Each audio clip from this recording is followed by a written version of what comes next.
before I say anything else, I'm going to hand over to this bloke, and I hope this works, the Wi-Fi. So hope you can hear it as well.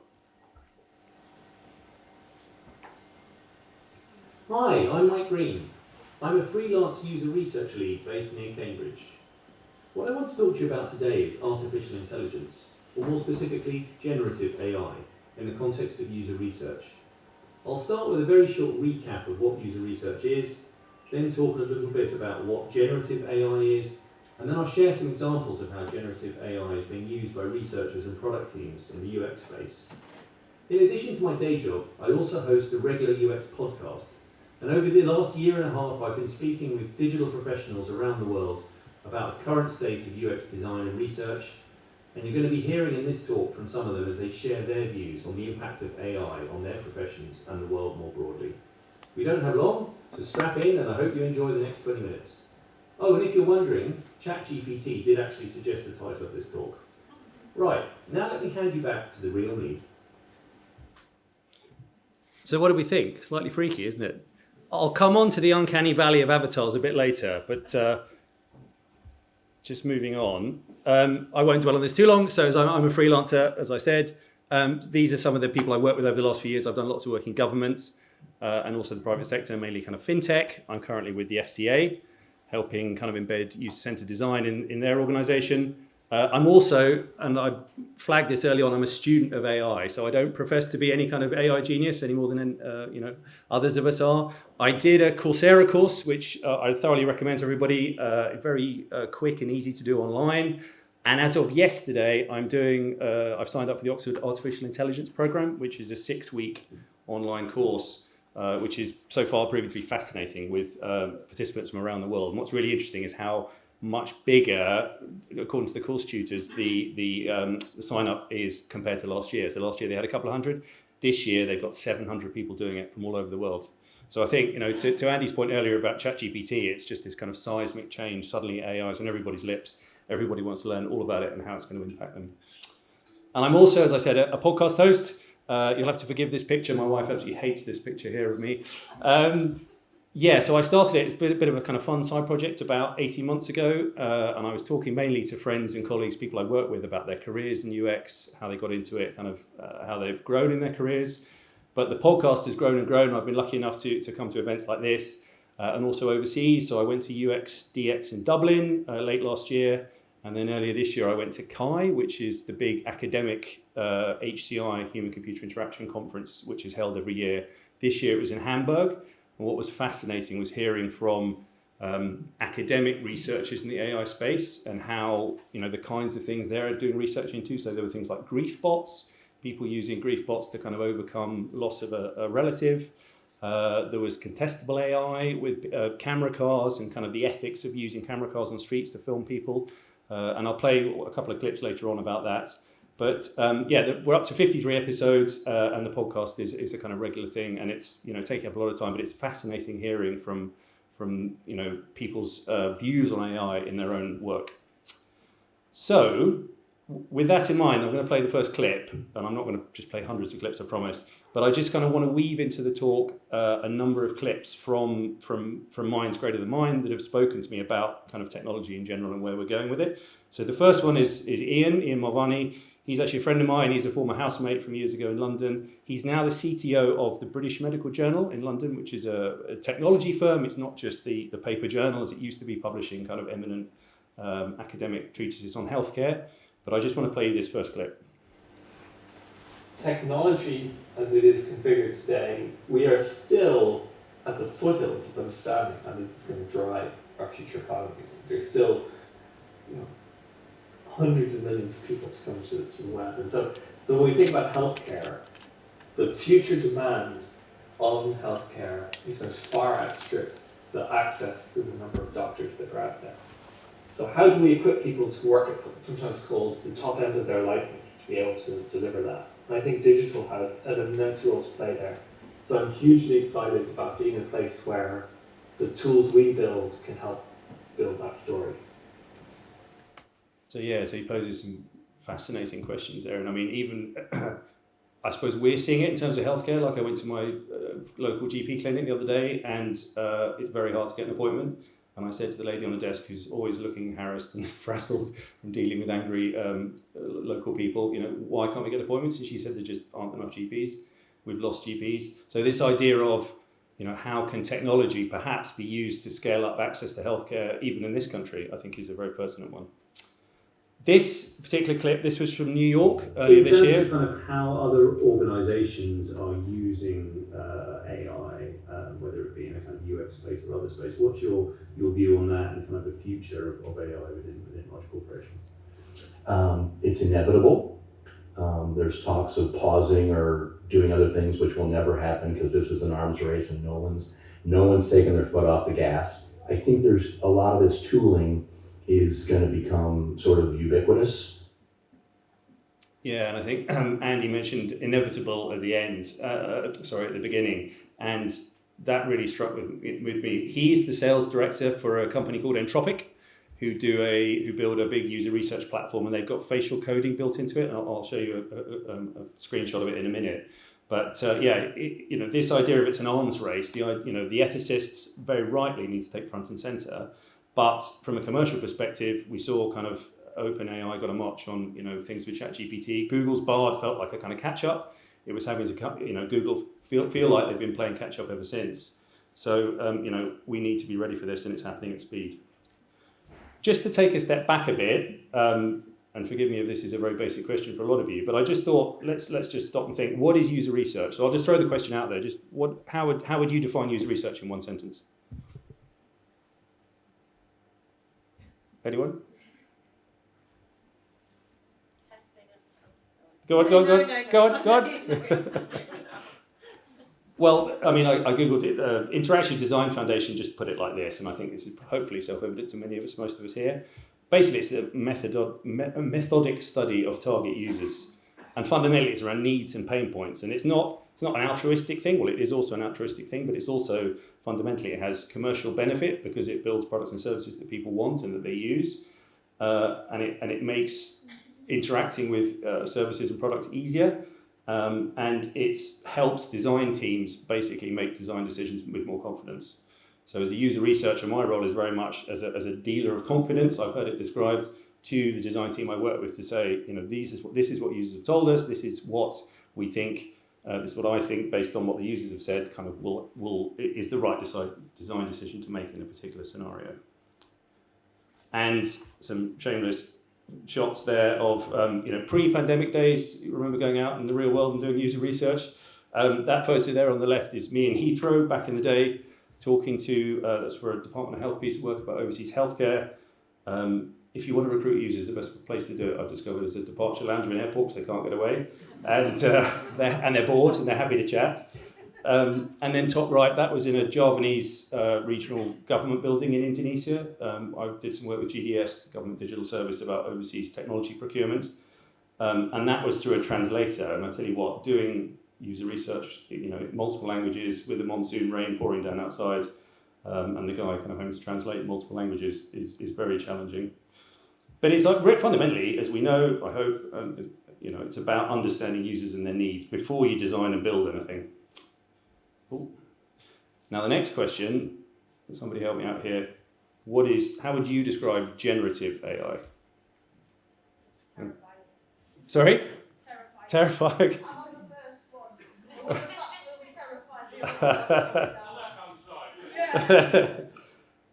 Yeah. Well, IBM, who obviously have a vested interest in this, have described it as, although I thought this was quite a nice neutral way of describing it, refers to deep learning models that can take raw data, so all of Wikipedia, for example, or the collected works of Rembrandt, and learn to generate statistically probable outputs when prompted. I think that's important. So what we take, in ChatGPT's human language, they've effectively described as statistically probable outputs. And the generative AI models have been used for years in stats, in statistics, to analyze numerical data, but the rise of deep learning makes it possible to extend them to images, to speech, and lots of other complex data types, which is what we're seeing at the moment. So, I'm sure this is all familiar to most of you. Some kind of real-world examples today. We've got, voice recognition and transcription, and I'll come on to that in a minute. Customer service when you're interacting with chatbots, in your bank, for example. Maybe Leeds Building Society, something to think about. Although arguably that's not in some ways technically generative AI. Computer vision, so Google Photos, you can search for a blue car on a bridge in 5,000 photos I've got in Google Photos, and it will pull that up. The example in the picture there is autonomous cars. It's able to the computer is able to see essentially and make decisions and based on what it's looking at, and recommendation engines. Obviously the famous ones are Amazon. People who like this or people who bought this also bought that, or in this case Spotify's Discover Weekly recommendation engine. Now, without diving too deeply into it, and I go back to what I said at the beginning about me being a student of AI, but how machines learn, there's a couple of key ways. So supervised learning at the top there, that's essentially how I would teach my 6-year-old to do maths. So you input a lot of data into the model, the large language model, and then you provide prompts and annotations. So for example, in this case, you show it thousands and millions of pictures of apples and tell it these are apples. And then it makes a prediction, this is an apple. If it starts saying this is a pear, then you correct it and you tweak the model. And you keep feeding it more input data until it learns to make the prediction correctly. And then you move on to unsupervised learning where you step back from that and basically you're not providing any input at all, and you can give it all sorts of input data, so apples, bananas, oranges, and the model by itself will learn to determine this is an apple, this is an orange, this is a banana. And that's essentially, and there's a third type which is reinforcement learning, which I haven't shown here, which is kind of a combination of both of them fundamentally. But that's essentially how machines learn, and that's what's going on under the hood of these vast LLMs that are being developed. So fundamentally, bringing this back to user research, how can we apply some of this to UR? Well, I've been using a tool recently called Dovetail, which, out of interest, hands up if you've heard of Dovetail or used it. Yeah, most people have. So in terms of kind of interview transcription, in the old days, when I say the old days, even kind of earlier this year, when I did a user research session, I would have someone from the team with me taking notes on the call and typing them up. And often, if the person was particularly loquacious, they'd be typing very fast and, end up with kind of wrist tape by the end of it. But now, with transcription, you can just do a video recording of the call, you can load it into Dovetail, and it will create the transcription automatically. And most of the time, it's pretty accurate. So in terms of speeding up note-taking, reducing the kind of the need for extra people on the call, although I like to have the team on the calls with me when I do them. And then once you've done that, you can tag it. So as you can see there's a couple of kind of tags. So you can, pull out the key pain points, you can pull out the kind of key benefits, prototype feedback, whatever it might be, and you can then search on that. So you end up with this vast repository. So for example, in the FCA, they've just started using Dovetail, and there's multiple streams of work going on. It's a huge organization. And this idea of trying to make research consistent, trying to make kind of insights findable across the organization, Dovetail is actually proving quite a useful way to do that. So you can actually search. And similarly, as a result of that, you can, the hours spent scrubbing through video clips to find a particular, video recordings to find a clip that you think, oh, that's a really useful insight I can share with stakeholders. The way, again, Dovetail does it, it tags it, so you can find and identify very quickly a particularly useful, something that speaks to a particular theme that you want to, and then you can cut the video there. So in terms of kind of analysis and sharing, I found it makes that process a lot faster. Sentiment analysis, I think that this was touched on earlier. So this is Entropic. I haven't actually used this tool, but this is a screenshot from their website. But my understanding is they're basically, much like facial ID works, it looks at the user's face through the camera on the laptop, and it will scan about 20 different points on your face. And the language model is large enough that it can, with a fairly high degree of confidence, give the user's kind of sentiment. So you can see here it's a particular screenshot, it's saying kind of positive, negative. So in terms of testing how users feel about design, and as we know, users often can say things in research sessions because, there's that sense of I want to say what I think is the right thing. And if what they're saying is divergent from actually what they're thinking about something, a tool like that should pull it up. Hyper-realistic faces. I don't know if anyone's ever used thispersondoesnotexist.com, but it's very freaky. You can basically choose a gender, choose an age, choose an ethnicity, and every time you refresh it, it just generates, neither of those people are real, they've never lived, but you would not be able to tell that. So to the persona point, so when I've done personas, I've used this to create imagery rather than use kind of stock imagery or Shutterstock or something like that. Now, synthetic researchers and synthetic users. Has anyone tried out either of these? So there's a startup called Foretell.ai, and I'll play a little clip with the founder in a minute. He was using AI to, in this case, they're using it with NGOs. So in rural Africa, they wanted to get feedback on healthcare, on cancer and various diseases from people out in the field. And the NGO didn't have the resources to go out and interview lots of people. So they're trialing using this avatar to ask questions. And phone ownership in Africa is ubiquitous. So actually, subjects can watch the avatar and they can then reply, and it records what they say. So they can collect kind of much more data much quicker. So I'll just play you a very quick clip. Are there any groups in your catchment area that resist screening and HPV vaccination services? If yes, what are the reasons for the resistance? So you can see it's fairly realistic. So they ask the researcher asks a question, the participant then replies, and their reply is recorded. So they speak their reply. And that's it's still in the trial phase, but they're getting quite good feedback from that. The second part is synthetic users. Now that is a tool I haven't used, but it's a startup. My understanding is that you can, as an organization, feed in call logs, text from call logs, you can feed in Trustpilot reviews, you can feed in Google reviews, any kind of textual data or input feedback you've got from users. And obviously done in sufficient quantity, it will generate an avatar which will allow you to test your product with that avatar. Again, I've not used it, and it's pretty controversial. There's been a lot of, probably many of you seen on LinkedIn, people kicking off about this, and it falls into quite divergent camps. But I think it's interesting to, going forward, that these solutions are being proposed and tested. And sadly, I suspect that companies short on time and inclination to do user research may well, use them as a way of kind of subverting the real process. So kind of in terms of benefits and challenges of all of this, well, I mean, these probably have many of these before, and some of them have been mentioned very rightly already today. So in the speed and scalability. So the NGO example I used, if you want to talk to as many users as you can and get feedback quickly, something like an avatar doing that is a lot faster than a human being trying to set up interviews, conduct the interviews, and then gather the feedback in. Pattern recognition, obviously, if you're looking at huge amounts of data and you're trying to identify themes, you can do that on a Miro board, you can do that in other ways, but for a human to do that is a lot harder, and the cognitive load is greater, and it's quite hard to do. But if you have a machine learning model that can scan 25 hours of transcripts of video calls and basically pull out the key themes, that's a potentially huge benefit. And as a result of that kind of personalization based on identifying the particular needs of users, and automation, so kind of just automating the process wherever possible, and getting rid of kind of some of the low-level stuff. So why am I asking a very experienced UX designer or a delivery manager on my team to come and help me by transcribing manually what the user's saying? That we don't need to do that. We can get AI to do that. So it can actually free up people from kind of some of the more low-level stuff. And then challenges, obviously bias is a big one.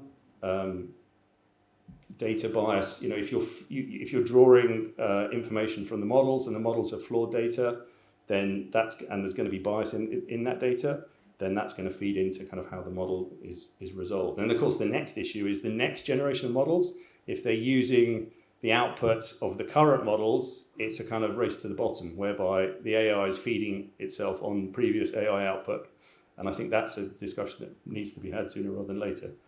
I mean, privacy concerns, obviously a big one. If something like Anthropic is doing facial coding, what's it doing with pictures of your faces? How's it storing that data? Who's using it? Where's it going? Equally, transparency. How transparent are these models? What's going on under the hood? And I think that alarms a lot of people. And I think even a lot of AI experts, part of the challenge of deep learning is you don't always know how the models are arriving at kind of the answers that they do. And then fundamentally, are we going to over-rely on it? Are we going to end up with, the robot killer dogs because we've just let AI run riot? So I'll just wrap up with a few final quotes. So, to tie this all together, I wanted to kind of get a sense from the UX research design community. What do they make of all of this? So this is the founder of the company that does the avatars for NGOs. I think there's this dissonance or sort of creative tension between how do you think about the customer and how do you really understand the customer while also the customer does not know what is possible. Is there a way to enable a digital avatar to ask questions in an exploratory or qualitative manner that elicits a really good answer from a person, and then we can transcribe that in real time and sort of analyze it essentially. And what small companies know and big companies have forgotten is that you need to be testing prototypes all the time. And an MVP shouldn't take 6 months because that means it's not an MVP. So the idea that you can test things faster, I think, is good. But I think there's this, people don't like the uncanny valley of an avatar. They find that really odd, and it is odd. It is odd. Will people talk to a digital avatar? Will they engage with a digital avatar? How smart can these things get? Yeah, questions for all of us to ponder.